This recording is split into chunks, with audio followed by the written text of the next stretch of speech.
Hello students, आज हम एक स्टोरी पढ़ेंगे। स्टोरी का नाम है the judgement seat of Vikramaditya.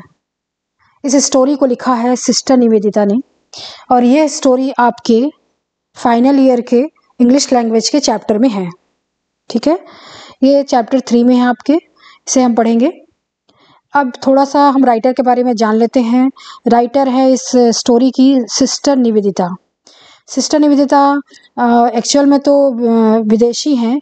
इनका ओरिजिनल नाम है मार्गरेट एलिजाबेथ नोबल, पर ये स्वामी विवेकानंद के विचारों से इतनी ज़्यादा प्रभावित हुई जब भारत आई तो, और यहाँ के आध्यात्मवाद, यहाँ के स्पिरिचुअलिज्म और यहाँ के लोगों से इतना ज़्यादा प्रभावित हुई कि भारत में ही बस गई और उन्होंने भारत में क्या आध्यात्म के रूप में काम किया और उन्होंने अनेक कहानियाँ लिखी, या प्राचीन भारत की कहानियाँ लिखी। तो इन्हीं कहानियों में से एक कहानी है the judgement seat of Vikramaditya, जिसमें राजा विक्रमादित्य का जो सिंहासन था उसके बारे में बताया गया है। इस कहानी में भारत की एक प्राचीन गाथा है जिसको बताया गया है, जो ये बात को बताती है कि किसी का हृदय प्योर होना चाहिए, किसका हार्ट प्योर होना चाहिए। ये ज़्यादा सबसे इम्पोर्टेंट चीज़ है। कहानी शुरू होती है।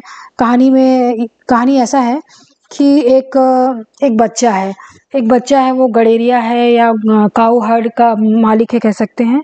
वो बच्चा गाय, भेड़, बकरियां और चराने के लिए जंगल जाता है। जंगल में वो अपने दोस्तों के साथ जाता है, वहाँ खेलता कूदता है और उन लोग खेल खेलते रहते हैं। फिर अचानक से वो जो बच्चा है एक टीले में बैठता है। जब भी वो इस टीले में बैठता है वो बच्चा, तो वो कहता है कि चलो चलो ये सारा खेल छोड़ो और इस तरह का खेल खेलो जिसमें कि हम लोग झगड़े का निपटारा होगा और मैं जज बनूंगा और मैं तुम लोगों के झगड़े का निपटारा करूंगा, ऐसा वो कहता है। और जब उन लोग अपना अपना झगड़ा लेके आते हैं, कोई भी मतलब ऐसे खेल का झगड़ा, कोई ओरिजिनल झगड़ा नहीं था, फिर वो ऐसे निर्णय देता है उन झगड़ों का जैसे कि कोई रियल का जज हो, जैसे कि कोई न्यायपूर्ण राजा हो, जैसे कि कोई न्यायप्रिय राजा हो, जैसा कि विक्रमादित्य। क्योंकि विक्रमादित्य मालवा के राजा थे और उनकी जो प्रसिद्धि थी वो दूर दूर तक फैली हुई थी। जो विक्रमादित्य उज्जैन के एक प्रसिद्ध राजा थे, वो मालवा के थे और 57 ईसा पूर्व में शासन करते थे और बहुत ही ज़्यादा न्याय प्रिय थे। लोग उनकी पूजा करते थे, उनको मतलब राजा ही नहीं बल्कि भगवान का दर्जा दिए थे उन्होंने। और जो चोर थे उनसे बहुत ज़्यादा डरते थे, जो दोषी लोग डरते थे और जो कोई मतलब अपराध नहीं किए थे तो उन लोग बिल्कुल नहीं डरते थे, उनको बहुत प्यार करते थे। तो उनका जो न्याय था विक्रमादित्य का, उनका न्याय दूर दूर तक प्रसिद्ध था और सभी लोग दूर से न्याय मांगने के लिए उनके पास आते थे।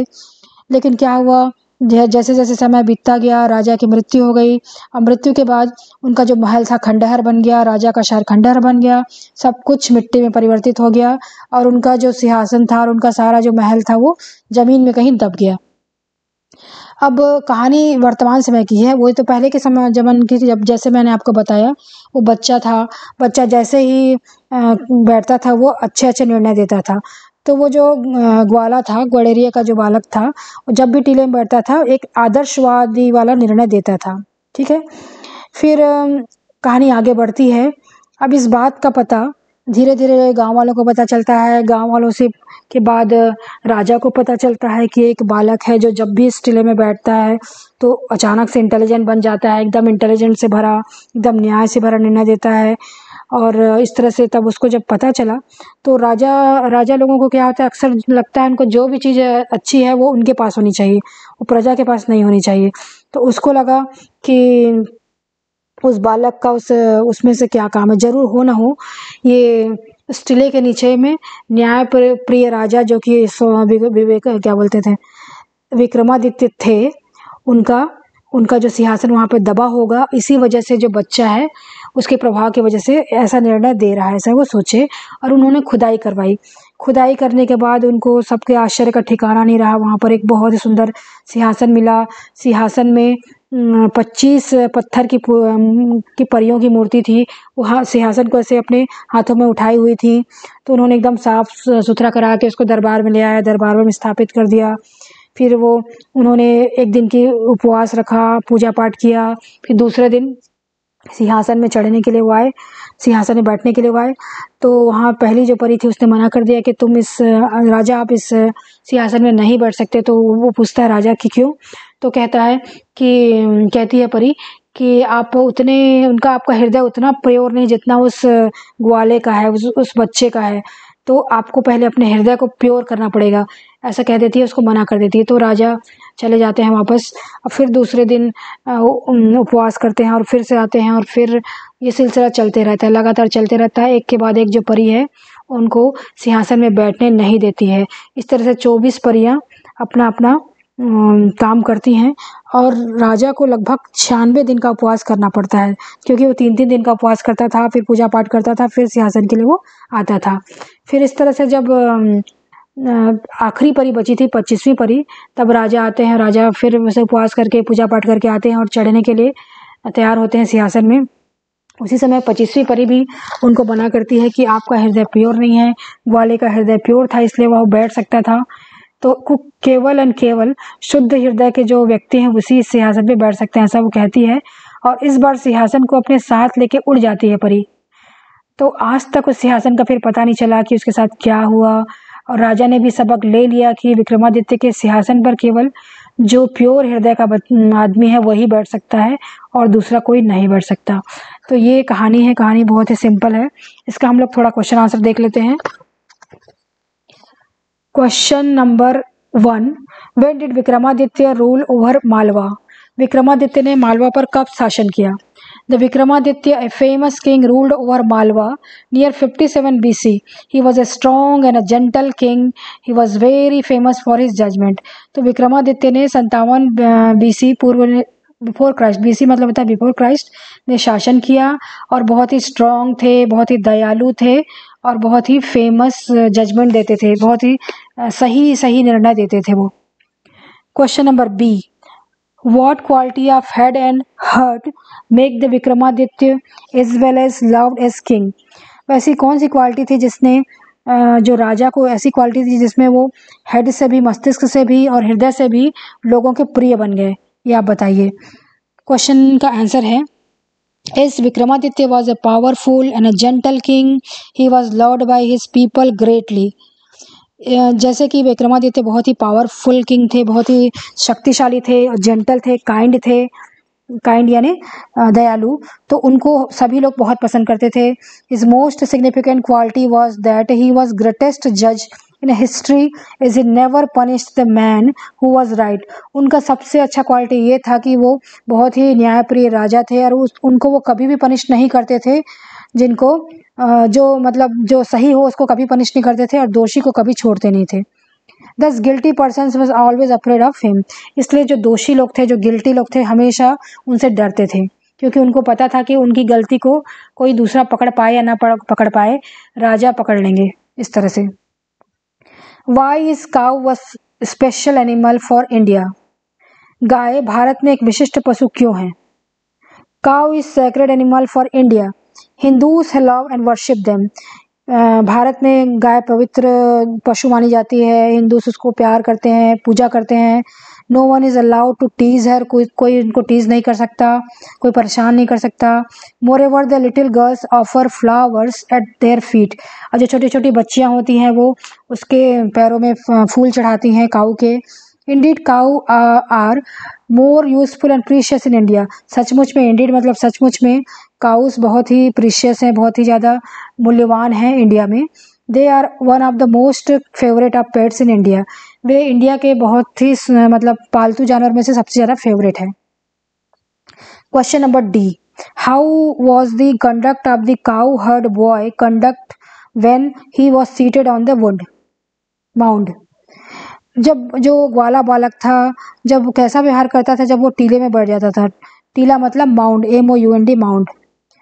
When the cow-herd boy sat on the mound, he posed as a judge and asked the boy to put cases before him for judgment.